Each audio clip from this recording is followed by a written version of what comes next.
Hello and welcome to another episode of the Fully Charged Plus podcast. Very, very interesting episode this is.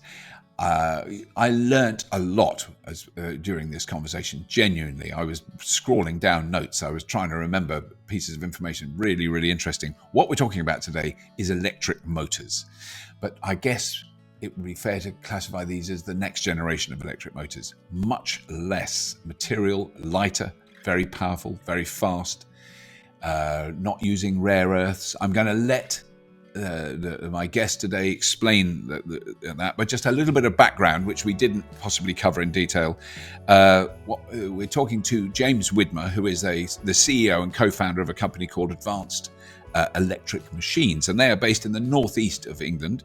Their company was founded in 2017, and it was a spin-out from the Newcastle University's world-class electric motor research team, which James was leading for a long time. So that is really, that's the background of what they were doing. And they were developing essentially what sounds like to me much simpler, much simpler machines that use less contentious materials. Iron and aluminium is basically what they're made of.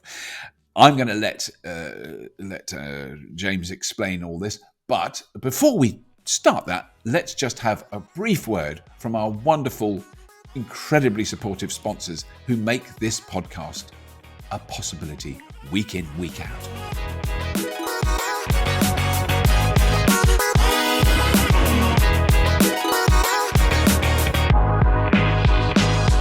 My Energy is putting the I back into British innovation. My Energy is putting the I back into inventing the future. My Energy is putting the I back into inspiring a nation. Recharging the world with green, smart energy. Charge your EV with your PV and more. Visit myenergy.com and help to spark the green revolution. My Energy, driving the charge to a greener future. Well, thank you to our sponsors. Let's just dive right in. And please welcome to the Fully Charged Plus podcast, James Widmer from Advanced Electric Machines. James, thank you so much for taking the time out of your busy schedule to produce these amazing things. I just want to say Advanced Electrical Machines. It does sound like, I just love the title. It just sounds like something we'd have discussed in Red Dwarf. Sir, these are advanced electrical machines. It is a really interesting development, because I think it's an area that the general public who are interested in electric cars, the absolute obsessive focus is on batteries, and in many ways rightly so, because that's a vitally important thing, but very rarely on the electric motor, if ever.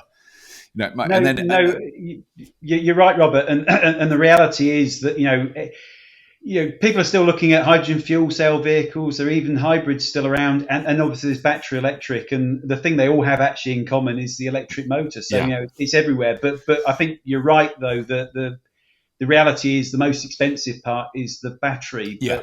But actually the motors help a lot there as well. More efficient motors. Smaller battery. You can have a smaller battery. Yeah, exactly. But then I think the way we should approach it is if you can describe to me a permanent magnet motor, or let's just pick a Tesla. What is in the back of my Tesla, or in the front, the two motors I've got? Are those permanent magnet motors? Well, I don't actually know what age your Tesla is. 2 years old. It's a Model 3. Yeah. I suspect what you have in your Tesla is actually potentially two different motor technologies. So right. I think in the back what you have is a permanent magnet motor. So that is a motor which is a combination of what are called rare earth permanent magnets in the bit of the motor that rotates, and then on the outside bit of the motor which stays stationary, which we call the stator, is a lot of copper windings and some steel. So I think that's what you've got at the back. Right. And then what you've got at the front of the vehicle, and Teslas do this slightly differently, I think, to everybody else, is you've got something called an induction motor. Right. And that is copper on the outside on the stationary part, but also actually copper on the inside as well. So that's kind of what people are using at the moment. So Tesla's a great example of the state of the art at the moment. Right. Because, clearly whatever else there is going on, those motors are extremely powerful, if nothing else. Oh, yeah, And I don't have a performance Tesla by any means, but if I do put my foot down, which I very rarely do, it doesn't half shift. Well, I mean, the reality is when you drive an electric vehicle, you're never going to go back to a petrol or a diesel, are you? It's just no, absolutely not. Just not the same at all. But then, so the materials that are in those motors are, one, expensive, and then two, well, I mean, I think we ought to dispel the myth, which many people have done many times, that rare earth doesn't actually necessarily mean that the materials are rare. It's just that's the description for them. I mean, there's a lot of it about. No, that's right. Maybe they should be called nasty earths. I don't know. But I mean, the issue I think with the two technologies I've talked about, and what is really in every electric vehicle on the planet at the moment is the problem is that all the materials are being used, that they aren't selected on the basis that they are the best materials to be using. Right. They're selected really on the basis that Toyota did a massive amount of work in the 1990s on the Prius, picked a particular technology, and I think the car industry, being the way the car industry does, the car industry is that it's probably an old fashioned expression, but you never get sacked for buying IBM. I think the reality is probably being that you never get sacked for using a rare earth magnet based motor, which is what most electric cars have at the moment. Right, that is very interesting then. So that and presumably the technology predates Toyota making the Prius, but that's the particular technology they adopted. They very much bought it. I think the current generation of electric motors, and that includes Teslas. It includes really most car makers' motors. They are all really exactly the same as the technology that Toyota spent, an awful lot of money developing in the 1990s when in their first Prius. So there are differences, Robert. Don't get me wrong. Things have moved on a little bit, but fundamentally, it's exactly the same technology. Right. And so what you've developed then is it's almost like we have to think of it like a zero cobalt lithium-ion battery. You've developed an electric motor that uses absolutely no rare earth magnets at all. That's exactly right. But it's more than that, though. So the position we take is, electric vehicles are really in their infancy at the moment. I mean, I know have had one for I think a fair few years. I've had one for a few years, but they haven't really hit the mainstream at the moment. No. And my concern for a long time has been that as the volumes of electric vehicles ramp up, that we're going to be repeating some of the mistakes we've repeated historically. So it's a bit of a lead in petrol moment for me. And again, I'm probably showing my age, Robert. But, so the question we asked ourselves quite a long time ago now is how can we actually make the stuff that's going into electric vehicles as sustainable as is humanly possible? Right. And that's what we've done with our motors. So what we've tried to do is we've tried to look at it completely afresh. And we've said, if you didn't start from the point of Toyota having proven a fantastic technology, I mean, the rare earth-based permanent magnet motor is a miracle of science in many ways. I mean, the rare earth magnets themselves, they're incredible, really incredible things.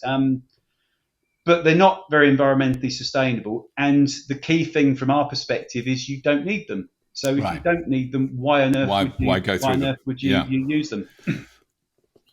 And because I mean, if you describe, I've read the press release about it, and it was a real, and it's a very common experience for me. I'm reading this thing and I'm understanding, and then I reach a point where I go, I don't know, I haven't got a clue what that means. So there's certain areas I understand, there's certain areas that are totally beyond me. But then, from a very basic point of view, just to make sure that everyone listening understands this, and I know most of them will, but if you have two little magnets and you push them together in one way, that you feel a resistance between them. They push themselves apart, and if you turn them the other way, they click together in a hard. And what you're doing with an electric motor is you're putting a circle of those magnets around, and they're pushing the middle bit around effectively. So you've got coils around the outside, Robert, and what you're doing is you're putting electric current into each of those coils in series, and that produces like an electromagnet that you might have played with as a kid. If you take an iron nail or something, you wrap a coil around it, and you can switch that on and off, and it magnetizes and it will track paper clips and things like that. You've got a series of those round the outside of the motor. In a permanent magnet motor, there are different types, but in a permanent magnet motor, you've then got these magnets on the rotating part of the motor, and the magnets you're creating, the electromagnets you're creating on the outside, cause the field to sort of rotate in the motor as you switch ones on and off, and that interacts with the rotor, and the rotor then spins, and that's simply how they work. Incredible things, actually, though, permanent magnet motors, but that's how they operate. But then, so do yours operate in the same way but using different materials, or is it a bit of a bigger step than that? So what we do is there's no real reason you need the magnets in the first place. So if you go right way back in history to some of the very first electric motors ever designed, neodymium iron boron, which is the rare earth magnet that most people use, it didn't exist then, so you had to do something different. And what people did was they used iron on the outside, and they moved this field around with the coils, and then iron on the inside. And effectively, that's what we do. So the fundamentals of our technology, which is a type of technology which is called a reluctance motor, although it's not, this is getting academic now, but it's not what anybody else is doing. We do something entirely different, if I'm honest. But it's a technology called reluctance technology, which is just based on iron, fundamentally, iron and coils. That's all we have in our motors. It's also actually different. It's not just what we do. It's not just about the magnets even. It's also, as I said, your Tesla in the front motor that has an induction machine, I expect. And in that, the rotating part is not just iron. It's also full of copper. So we're also not doing that either. And so you don't use copper. I don't think I've ever seen an electric motor that doesn't have copper in it. They always. It's just sort of. I just thought that was a fundamental necessity. But you don't. Copper's not the only conductor. And again, so we kind of think about these things a little bit differently. And in fact, one of my colleagues, a guy called Mike, who I met years ago, one of the questions he said to us is, look, electric motors are very unrecyclable at the moment. It's almost impossible to straightforwardly recycle steel and copper together, or iron and copper together. You have to separate them. And electric motor designers, you probably guess, we spend most of our lives trying to make sure these things don't fall apart. Well, you don't want them to separate. Suddenly, at end of life, you have to make them. So what we do instead is we get rid of the copper completely, and we replace it with aluminium. And what that also gives us then is a completely recyclable motor at the end of its life, which can just be put through the steel recycling routes. You just melt it down in a big arc furnace and recover the parts, and off you go. So it's a completely different philosophy, I think, to the rest of the industry we're trying to follow. I mean, it sounds like. I mean, as far as you know, then there are no other companies producing similar motors at the moment. I mean, you're at the head of the field. We're not the only people in the world who've spotted that rare earths are, I said lead in gasoline for the future. No, there are other people thinking about that. I mean, there are even electric cars at the moment on the market, Robert, that use motors that don't contain rare earth magnets, and front motor on your Tesla is an example. In fact, Tesla used to not use any magnets, rare earth magnets at all. That's what I thought. So I thought, I'm not going to say that because I bet I've got that wrong, but that's how I remember hearing that a long time ago. Right. Yeah, you're absolutely right. But the technology they use, induction motors, it's just not as good as a rare earth magnet-based motor. And there's a reason they have one on the front, which is one technology, and one on the rear, which is the other. And that's the reason you get so much decent range out of your Tesla, actually, compared to some of the other electric vehicles. We'll maybe talk about that later. Right. But the reality is, unfortunately, that Tesla, having done something completely different, in the end, I guess they decided also to go and follow in reality the rest of the market and go back to Toyota's design, because it was superior to these induction machines they were using. So the other key thing that we're doing is we're not trying to create eco washing up liquid here, something which makes you feel fantastically good about yourself, at the end of the day doesn't clean your pots. Yes. And that's always the problem, isn't it? So this isn't sustainability, but you just have to accept the compromises. Right. What we're doing is we're coming up with technology which is really, really sustainable, but at the same time it lets you go faster, it lets you go further. It even costs less money to produce because you've taken a lot of materials out. So that's the thing I think we're doing differently. It's not just about making it greener. It's also about making people want to embrace it as a technology and actually use it as well. I mean, I think this is a kind of key fundamental of the energy transition, that is constantly ignored by sort of big media, if you like, is oh, hang on a minute. Yeah, I know all about that, but shut up, because it's actually better and cheaper and will last longer, and will cause less, if nothing else, less international stress. If you're not buying oil from a very corrupt government anywhere on earth, where there's a long list of them, then they have to do something else, which would probably mean look after the people in their country and do some farming. And I think the reality is, I guess to be human and live in the way we do, we'll have to pull some things out of the ground, won't we? Yes, yeah. Probably. I guess it's unavoidable, but I think my question is, why on earth are we pulling it out of the ground when we don't need to? That's the thing I don't understand. Right. So if you can create an electric motor that, I remember going past iron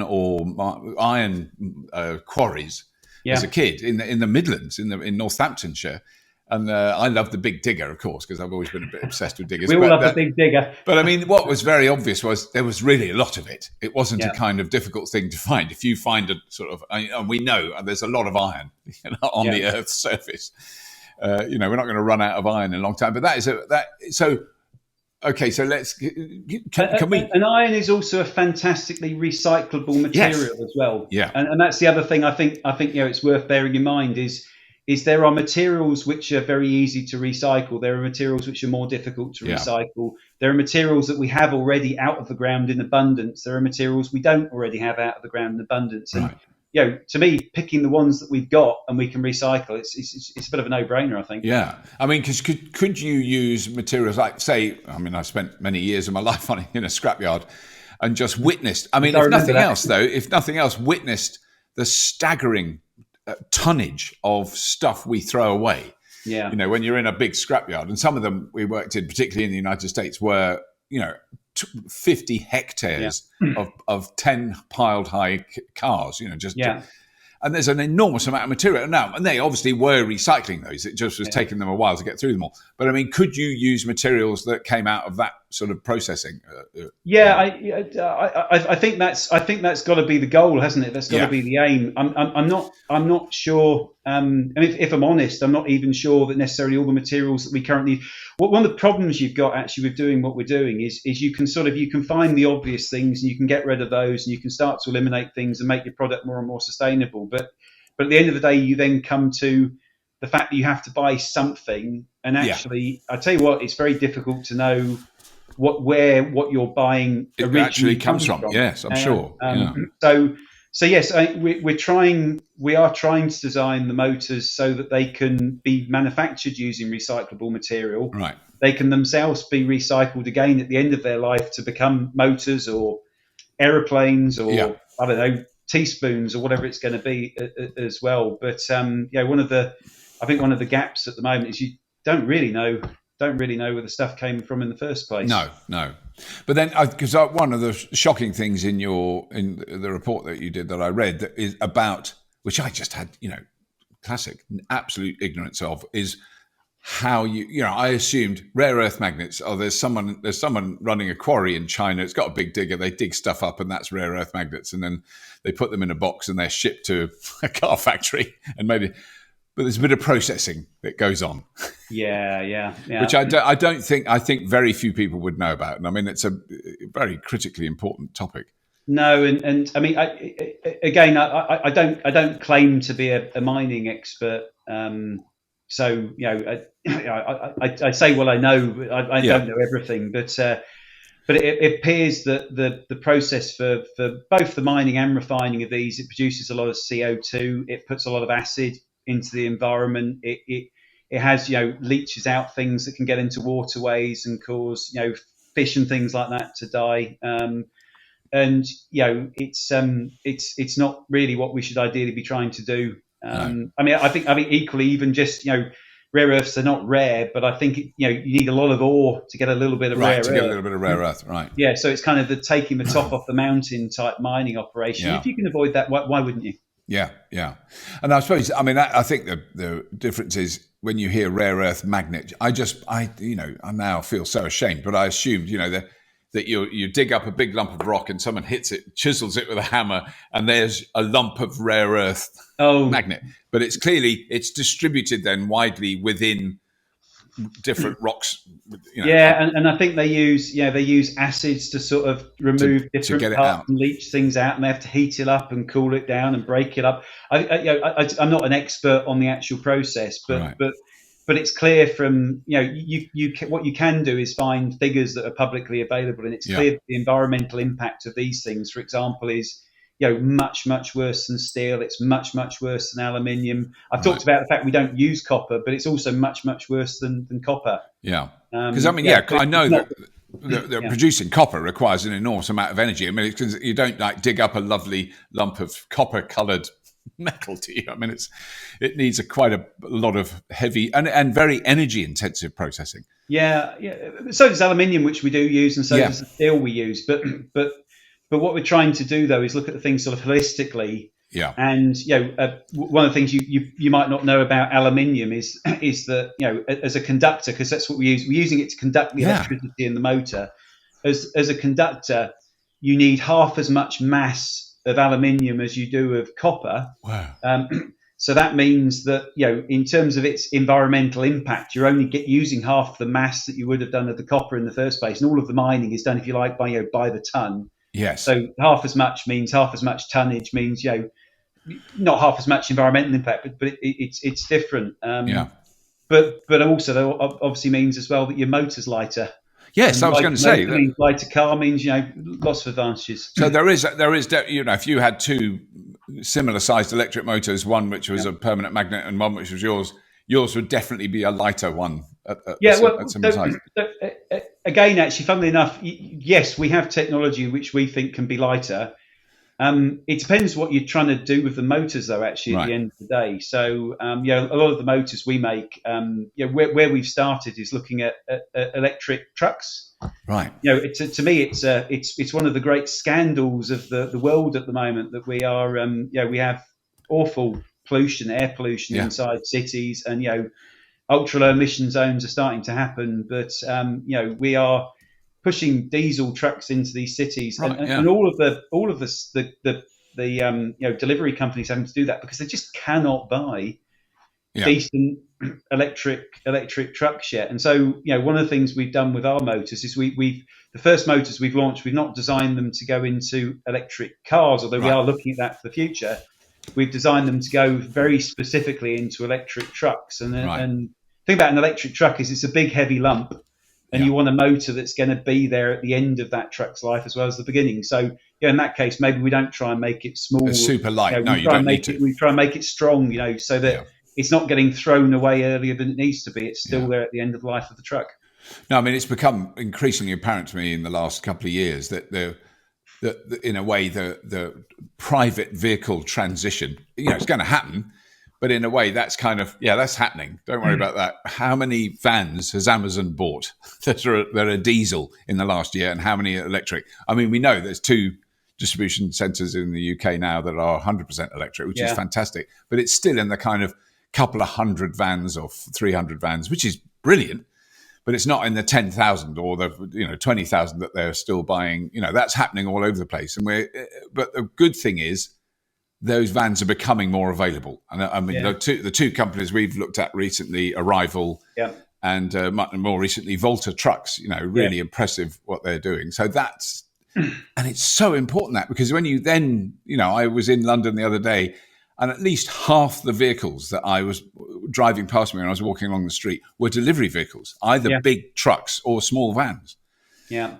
Or taxis or buses, that's the majority of traffic in cities, and you go, that's got to be electric. Sure the guys at both Volta and Arrival, I'm sure what they told you was that I would imagine Amazon, if they could buy electric lorries and electric vans, I think they would be, but there just aren't any available to buy. So it's it's a fantastic opportunities for great businesses based out of the UK, like both of those guys. Yeah. And frankly, around the world, there's lots of companies building electric trucks now. But it's also it's also just something that needs to be sorted out as quickly as possible, I think. Yes. But then, so that is I think it's really exciting that you're doing that for you're starting that off with trucks.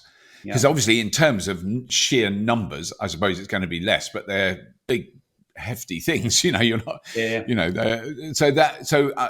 Are there trucks currently on the road in the world that have your motors in them? So we've been going for a few years now. So we have customers all around the world actually, which is really, really exciting. So we've got customers from Australia to Mexico to Germany to other places as well, and that's one of the other really exciting things about what's going on at the moment is it's a really global industry. It seems to be that it's not just the West that's wanting to change. The whole globe is wanting to change. Perhaps the West actually is lagging. I don't know. I would think. I mean, I think it's going to be. I think every now and then I go, you can't compare electric vehicles and the clean energy transition to mobile phones, and then there's like this long list of things you go, actually that is, for instance, India. When I was in India a few years ago, everyone had a smartphone. They didn't have a house or a toilet, but they had a smartphone, and you just go, that is crazy. I was in a shanty town in Mumbai and surrounded by kids. Fantastic moment. I've had the privilege to visit somewhere. Really hard life, but amazing. We can't even imagine. Amazing places. But it was so lovely, and they were taking selfies. because they saw me. Their fatal thing. They saw me standing in front of a BBC camera.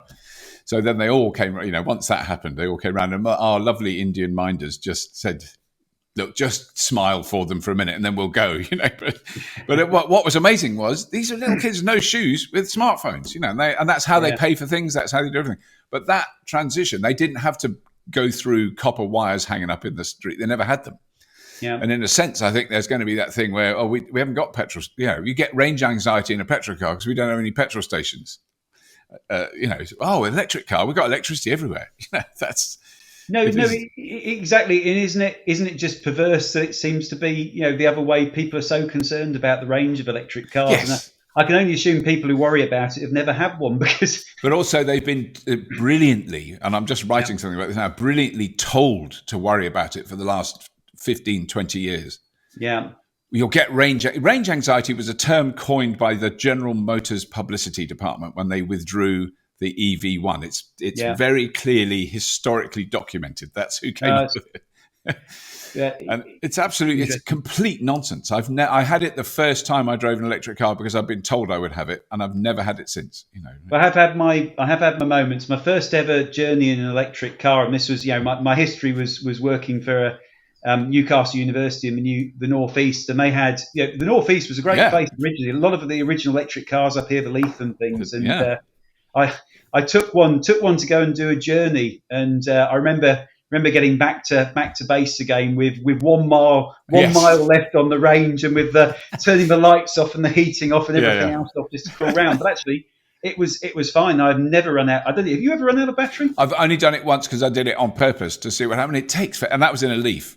And I was filming it, and I had to keep stopping filming it because the batteries were running out in the cameras before and the bloody thing went on and on and on. So I did 103 miles in a Leaf that I was normally anxious at about 80 miles. Yeah. I think I remember that actually. Yeah. Well, that's the only time. I've never run out again, and I've run out of diesel probably half a dozen times. I've run out of petrol a lot. Yeah, because I mean that's the other thing that I guess people who haven't driven an electric car don't know is how accurate the warnings are and how much warning you get and how annoying the warnings are, and it bleeping and flashing at you, and you don't just sort of drive along and go, oh my god, it's run out. It's very easy to do with fuel. I had a Land Rover for years, diesel Land Rover, where you'd fill it up at the garage, get back in it, turn it on, all the arrows went ping to whatever, except the fuel gauge, which was resolutely empty regardless. It never worked. It was utterly useless thing.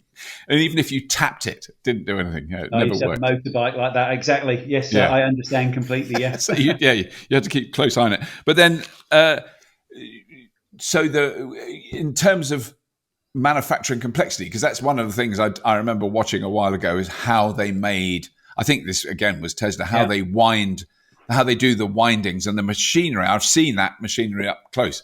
The machinery that winds the copper windings on the central. What is the middle of an electric motor called? It's got a name. Is that the bit that sits around the outside with the coils on it, the conductors on it? That's called the stator, Robert. The stator. The bit in the middle is called the rotor because it rotates, and the stator is stationary. Right. Yes. This is the embarrassing thing. I've probably had, when you think about it, it's difficult to remember. Yeah, but yes. Well, no, it shouldn't be. I've had that explained to me so many times. Very embarrassing. But the complexity of that winding, and in fact, at a recent announcement of the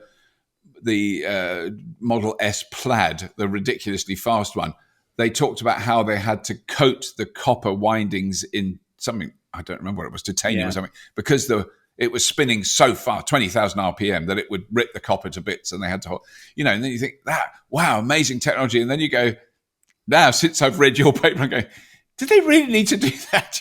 Well, you see, that's the thing is we kind of we go the opposite direction on this. Really, we're not just trying to make the sort of materials in the motor as sustainable as possible. We've also been looking at manufacturing as well. Yeah. So the way we try and manufacture everything is to keep that as simple and sustainable as possible as well. So no, we're not having to do things like that, and some of our motors spin at 30,000 RPM. Wow! So I said these aren't.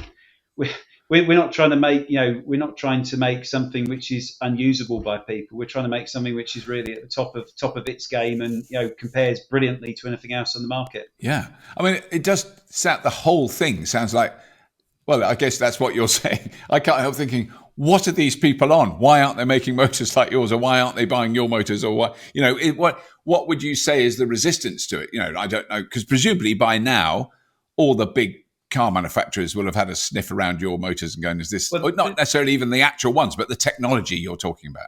Yeah, I mean, so our technology. I mean, I have to say, our technology is not like anybody else's technology. Right. So what we do is different, and one of the reasons where we sort of have different technology is because I think you probably don't know, but the UK was always a sort of a real centre for electric motor technology development over many years. So a lot of the things that people have sort of been trying more recently, some of the big companies have been trying more recently, they were tried here in the 1980s and they didn't work, or we learnt from them, and we've just come up with some great ideas, and this isn't me. This is you always end up standing on the shoulders of giants, don't you? So so as a result of that, we get massive interest from OEMs are very interested in talking to us. The big tier ones, who are the guys at the moment who supply the bits that then go into the OEM's cars, they all want to talk to us. And it's not just trucks I talked about earlier, but it's passenger cars, and it's also even things like aircraft as well. Looking a bit towards the. Well, I did big interest. Yeah, I did think that when you mentioned a 30,000 RPM electric motor, then I was thinking, because I've had a long conversation recently with Rolls-Royce. We're following a lot of the stuff they're doing. Their development. Yeah. We're going to see their Red Bull, their airspeed record plane flying very soon. But I mean, that presumably has very fast. It's got to have a very fast motor to spin a propeller. Well, they're actually doing some. I think. I mean, I don't know a great deal about that aircraft, but they're doing something a bit different to us. And actually, I think their motors are a little bit slower. But if you look at, what we could do with our motors, and we've been looking at this, is they could form the basis for, if you like, the replacement of a gas turbine engine. Yeah. So the sort of thing which is on commuter aircraft, things like that. We're not really focusing on that at the moment, no. Robert. We've got enough I think that's in the future. Yeah, getting the truck stuff to work. But this technology will work everywhere. That's one of the great things about it. Yeah. But then, and could it be go smaller than a car? I mean, I'm just thinking something like I've got a Bosch electric drill, which I presume has copper windings in the motor. And no, I mean, it definitely could. Right. And again, we're not looking doing that at now. At the moment, no. but And actually, the other funny thing I would say is that I've been talking about why you wouldn't necessarily want to use rare earth magnets in a car. Yeah. Actually, in an electric drill, just because the way the physics works out, maybe it starts to make some more sense. And so, but there are also some fantastic technologies that people are starting to look at, in terms of being able to recycle these rare earths themselves in the future. And there's some great work that was done at Birmingham University, where they've been. You probably don't know, every hard disk drive that gets binned, they've all got a chunk of rare earth magnet on them. Yeah. And none of it was ever recycled. So there's people sort of looking at how you recover that. So there's loads of this stuff out there. Not enough. No. Not enough for the electric cars. I think probably not enough for the wind turbines either. Right. But there's certainly enough out there, I think, for some of the smaller stuff if we keep recycling it. So why wouldn't you use it if you can recover it? It's just I don't want to dug out the ground, Robert. Yeah. But then, so that's actually one of the key things that I think I may have misunderstood when I read your thing. But then one of the benefits, I think, in the long run, one of the benefits of an electric car is, basically if I drive to a nearby town, which is 11 miles away, because I'm up on the Cotswold Escarpment, it's downhill to get there. I can get there without losing, so 11 miles, I can get there without losing 1 mile of range because I get so much going downhill. So that's regeneration. But then I've also done that where I've turned the regen off, so I'm just freewheeling. Yeah. And actually, it's still hugely beneficial because basically you're doing about 4 miles of that journey, and you just don't use any power at all. The motor is just dormant. Well, except if you're using your Tesla or your Leaf, you are using. Well, yes. You are using some energy because one of the problems with these magnets is that whenever they're spinning in a motor, you can't turn them off. Right. So as long as the rotor on the motor, we were talking about that the spinning part is actually the spinny bit is spinning. It's spinning. You're getting currents induced in the motor, so you're getting losses everywhere. Right. I was talking earlier about your Tesla. So the reason they use a permanent magnet motor at the back because when it's driving, that's more efficient than the induction motors they used to use. But they use an induction motor at the front because they can turn it off when they're cruising and it's not sitting there burning power. Whereas the one at the back, when you're going down your hill, yes, if it's regenerating, that's great. But otherwise, it's just burning power as you go down the hill. So the other thing that ours do is you've got the same performance as the motor in the back of the Tesla. Right. And the same ability to turn it off completely as the motor in the front of the Tesla. So one of the great advantages of our kit is that you can get better efficiency as well. Right. So your car will go further with our motors than it will do with permanent magnet motors or with induction motors.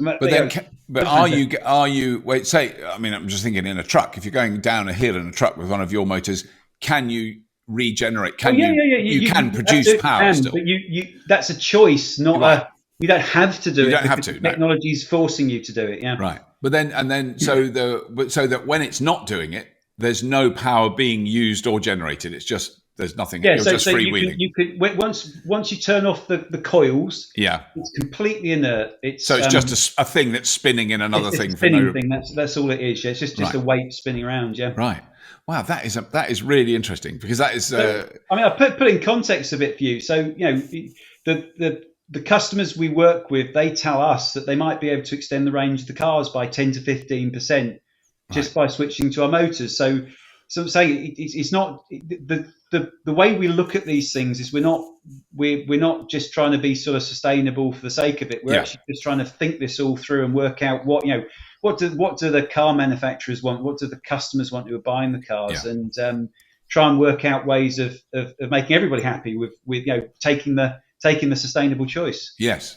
Well, I mean, I think also I think it is becoming increasingly contentious and important is that, because of the if you like, I guess the combination of the sort of changing attitude of the Chinese government to the rest of the world and to capitalism within its borders, and also the enthusiasm that many of our very big companies jumped at the chance of exporting their manufacturing base to China over the last 40 years. I mean, it hasn't happened recently, and suddenly people are going, "Oh, China makes everything." Yes, they do. But I mean, presumably with your motors, is there any part of them that is reliant on materials that come from a long way away, not just China? No. It sounds like you could dig it up the road almost. Well, yeah. I mean, again, if I can just be clear, we're trying to avoid digging things up, Robert. Yes, sorry, I beg your pardon. Yes. But no, the idea that we tried to follow with the technology is to use the things which are most common, that are most readily available, that are most readily recycled, as I said. So we aren't getting out of the ground locally, but we might get our aluminium from an aluminium recycler somewhere in Scotland or wherever it might be. That's what we're trying to achieve with our technology. Yeah. No, I mean, that's really, but I mean, I guess the thing is, at the moment, I don't know where else rare earths come from. And I know the United States was producing them at one point. I think they may start again. My understanding at the moment is about, I think 80% come from China. Yeah. I think it used to be more than that, but I think one of the other issues that the car builders have with rare earths is that the price goes up and down like this. Yeah. And during the course of the pandemic, it sort of went up by a factor of about 3.5 or 4 times. Which again, if you're trying to build next generation technology, not ideal to be linked to a very volatile, scarce. I mean, you're right; they're not rare earths. No. But there's not enough of them dug out of the ground at the moment, I think, to meet future demand. So I mean, that's it. And I think we're seeing that across the. It's not specific to electric cars by any means. No. But, the chip shortage. How the pandemic has affected businesses. I mean, you've got staff missing. My neighbours are all locked down. I'm about to go and do some shopping for one of our neighbours because they're not allowed out the house. That's having a definite impact. On people. But I mean, I think in the we have to be optimistic and think, in the long term, it does sound like a very very hopeful thing that you're doing, that it is a really important thing that I think the general public just aren't aware of what goes into a motor. I think that... No, and I hope it's obvious what we're doing. I mean, it doesn't seem that anybody, as far as we can see, other people don't seem to have quite got their heads around this yet. I mean, is this happening are people working this out in batteries? I mean, I'm obviously very familiar with the motor side. Yeah. I obviously follow batteries, but do you get people coming and talking to you about making batteries greener as well? Oh yeah, definitely, and the material. So, we've been to a company in Germany. Helen went to a company in Germany that recycles batteries. So that is a growing industry. I mean, and their problem at the moment is they haven't got any batteries to recycle. I mean, if they're specifically focused on car batteries. Yeah, the one thing that has become very apparent is they last longer than anyone predicted. For 10 years ago. Really, kind of no one really knew how long a battery pack in a car would last because we'd never done it before. We hadn't had them long enough. But now they've been around long enough to go, there's examples of cars that have done 500,000 miles on one battery pack. So I've never had a problem with range really dropping off on mine. But am I right in saying that they've been taking a lot of cobalt and things out of batteries? Yes. So there are cobalt-free batteries now. I mean, I know very little about this. Is only from what I've been told. But the two things we're going to see, I think the one technology, because we've heard in the last 10 years so many revolutionary batteries that will destroy this and it'll be amazing and all that. And they've never, I don't know where they are. I've forgotten. There's so many variants of it. But the one that seems to be a plausibility in the next, and the reason I say this is because the people who are developing aren't saying it'll be commercially available next year. They're saying about 5 years' time. Yeah, sure. And they exist now, which is carbon on carbon. So it is when we heard that explosion of about graphene and one layer thick one atomic layer thick sheets of carbon. It just made no sense. You can't. My brain can't deal with the microscopic level that these people work on. But there are in existence now carbon on carbon batteries. So there's nothing else in it. We may be doing some clever things with graphene as well, but I couldn't possibly comment on it. You can't comment. That is very exciting. But anyway, that's about all. I mean, I think what we will see in the next 5 to 10 years is much smaller, lighter, higher density batteries that will have a massively increased charge and discharge life. You know, I mean, just that'd be completely fantastic. I mean, a different thing. Wouldn't it be nice? I guess. I mean, my view on all of it, because I mean, I don't know anything about that technology, but to me, carbon, pretty abundant. It's pretty. Well, that was because one of the questions asked was, "What about recycling?" And there was a sort of silence, and he went, "It's carbon. Yeah, just chuck it away." But you see, that's exactly it. And I wonder if I don't know what's happening, but I wonder if governments are thinking about, you know, that they spend a lot of time, don't they, looking at WLTP ranges and things like that on cars. Wouldn't it be great to see them starting to put sort of, you know, like sustainability marks on cars? You know, this car is an A-grade sustainable car because it's got no rare earths, it's got no cobalt, it's got no, you know, whatever else it is that's going in. It's lighter and smaller, it's recyclable, and it does 6 or 7 miles to the kilowatt hour. I mean, it's that sort of thing I want to know. You know, I can achieve at this time of year over 5 miles per kilowatt hour in my Tesla. I did it the other day. It was really good to see. I did exactly 100 miles when I got stuck in traffic in Oxford, and I went, oh, look at that. So I took a picture of it because it was 100 miles, 20 kilowatt hours. And you go, that's even with my maths. Yes, and it was exactly spot on. So, in fact, someone then pointed out, so annoying, clever people are. They're very annoying. He pointed out, is that what you'd actually done was 4.9968432 miles per kilowatt hour. It was fractionally under 5. There's killjoys everywhere. There really are, aren't there? But he clearly really worked it out on a very big, proper calculator for grown-ups. Yeah. But so then, I mean, is that something? So that increased efficiency. Say I took out my Tesla motors and replaced it with one of yours. Do you think it's plausible then that I would be able to get higher than that at the right time of year? It's a lot to do with the temperature of the battery. Yeah, if I'm absolutely honest, I haven't done a comparison against Tesla. No, it shouldn't. We talked about Teslas too much. A car, a Kona, a Hyundai Kona. Again, haven't looked at that, but the customers we do work with, and I'm not going to name them because they obviously have, there are people doing things at the moment which they could make more efficient, maybe. But you know, we're saying 10 to 15% increase in range, I said earlier. Wow. So that's the goal, and it will depend on how good what they're doing is to start off with. But you've got people who've been building cars with the rare earth permanent magnet motors in. They're actually fairly efficient. Tesla have gone a step further by then putting the induction machine in the front, which gives them the extra. That's why they have the range advantage. At least I think so. That's my that's my guess. But you've then got others who have just used induction machines still. The Audi e-tron is an example of that, and their range isn't so good because.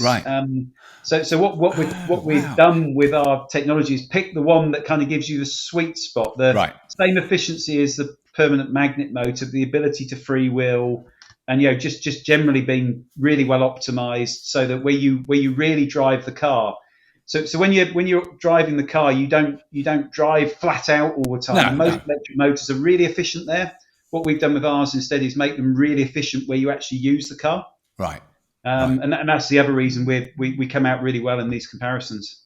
But that is a fascinating thing. So, okay, I drove the Audi e-tron. I did a review of it. I was noticeably shocked by how. In a sense, I'm thinking of it in terms of petrol cars. You know how thirsty it was. It used a hell of a lot of electrons to go along, and every other aspect of it. If you've got the money to buy a really big, expensive car, it's fantastic. I mean, it's beautifully built car. But I assume that was down to weight and kind of software. The car, because I mean, without question, that the annoying Tesla, their software is pretty amazing. In terms of battery management and engine management, all that, and I assume that was what was the e-tron. But it's also the motor, though, is very interesting. Yeah, it's you want with today's technology, and I said we're looking to do something different. But with today's technology, to get the best efficiency, you want permanent magnets in the back, which, as I said, is great for that, but otherwise a bad idea. Yeah. And then you want an induction machine or something without magnets in the front. Right. And that's. And Tesla have been at this long enough now. I mean, what generation of their products are they on? But I think they've worked that out. Because I think the rest of the market is still trying to figure that out. And I have a Polestar 2, which is a lovely car. Discovered where it was built after I bought it, but that's a different kettle of fish completely. Yes. But that's got two rare earth permanent magnet motors in it, and therefore Front that's and why back. the range of that car is not as good as the Tesla. God, that is so interesting that from now on I will find out what when we review a new car, the first thing we've got to find out is, it doesn't matter about the battery, forget that. What sort of motors has it got? Well, I think that'd be great, because nobody knows. No. Everybody thinks electric cars. And I heard your podcast last week, and then I know you're upset about people saying that electric vehicles are not very sustainable. Yeah. But in this particular respect, they could. I mean, don't get me wrong. Electric vehicles much more sustainable than any internal combustion engine vehicle. Full stop. No arguments in my view.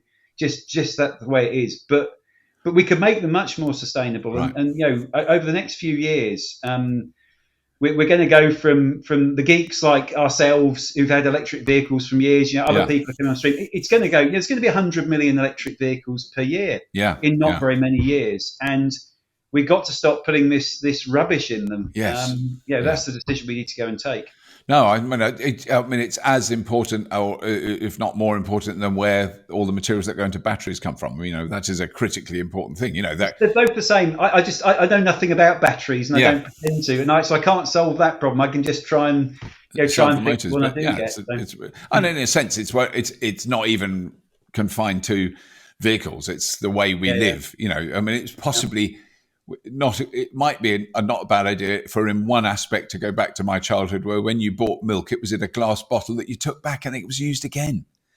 I know that sounds crazy, and it's much nicer to have a plastic one that you use once and throw away. I mean, the insanity of it is, but it's happened slowly, and we've all got used to it. And it's really hard. I lived in Germany for years, so in a past life, and the lovely thing about Germany was if whatever you bought it in a crate full of bottles. Right. And the bottles, the glass on the bottles is about 6 inches thick. Yes. Everything's recycled. And I've no idea why the UK has never jumped up. Well, and America is the same. I think we like to follow America. I'm not trying to be contentious or political here, but we definitely like to follow America more than Europe. That's certain. Yes, actually, I believe there was a referendum about that fairly recently. I took no notice of it, and it certainly hasn't affected anything I've ever thought. But no, you're absolutely right. And I mean, when I first saw mass disposable products, it was in the United States, before it really hit here. And it is. I mean, but that stuff is, the cost to us as a society of. Even recycling, when we put our plastic bottles out to be recycled, you go, that's the energy cost of, even if you do really genuinely reuse it, and often we don't, it's actually dumped somewhere, but if we do reuse it, there's a huge energy cost. And that is the thing that we have to take all those things into consideration in producing a new era of technology. You're absolutely right.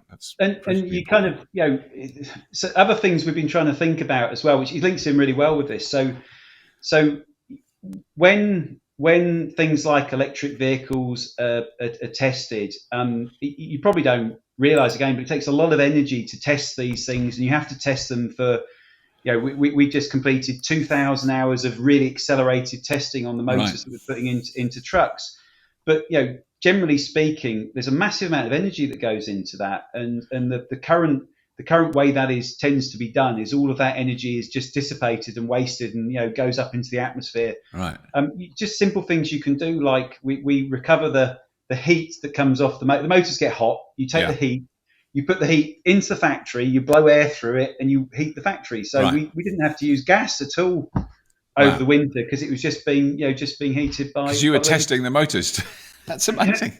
We weren't testing the motors to heat the factory, but thought, well, we would take advantage of it. And there's a lot of stuff that a bit like recycling bottles or whatever. There's so much you can actually do to make a difference, and it's a shame. It's a shame collectively we're not doing more of that, I think. Yes. Well, I think it is very much I have learnt a lot talking to you today. It is an education process, and it's a really tough battle. I mean, from the point of view of getting this information out to the general public is kind of. I didn't know, but that's what I've been told. That's what's become my job, and I don't have a lot of faith in myself. I don't know how good I am at it, but that's certainly what Fully Charged is about: is making this stuff. And you've been doing this since what, 2010? Yeah. Which is why I started worrying about the problems as well. So I mean, but it is great though, because unless there are people, with channels like Fully Charged out there telling people about this stuff, and thank you for having me on, because it's great just to be able to talk about this and explain to people why we're doing what we're doing. Well, I mean, what I'm really hoping is one day soon we can come up and see, it always helps if there's, I don't know if you do the thing where you have a cut in half motor, but that sort of, to actually physically describe what's going on is a huge help. You probably cut too many motors in half, but not for that reason, just to find out what went wrong with them. It's all sorted out now, but I mean, absolutely. But I mean, it is a lot easier to understand the kind of the ins and outs of it if you can actually see something operating. And but I mean, it's good luck to you. I think it's an amazing thing you're doing. It's really important. Yeah, thank you, Robert. And it's been great talking to you. Thank you so much. Well, and hopefully we will see you again. It is, and I will explain. All the links to what you're doing are in the show notes. Oh, that's brilliant. Thank you. Yes, we'll please come up and the picture tells 1,000 words, as you say. So, exactly. It'd be great to do that. Great stuff. Thanks very much. Thank you, Robert. Take care.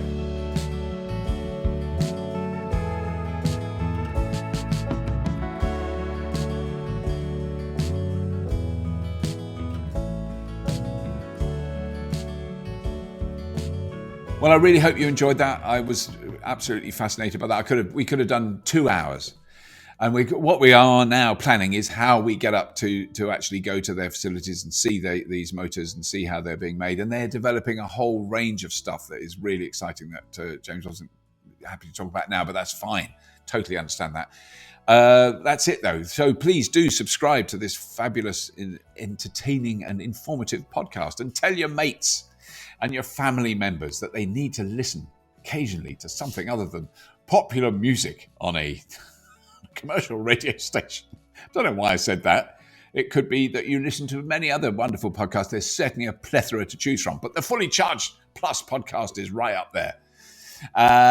Please do subscribe to it using either on YouTube or on your podcast download apps. And if you want to have a look at the Patreon link, we'd love that, but that's entirely up to you. Don't want to put pressure on you for that. That's it. As always, if you have been, thank you for listening.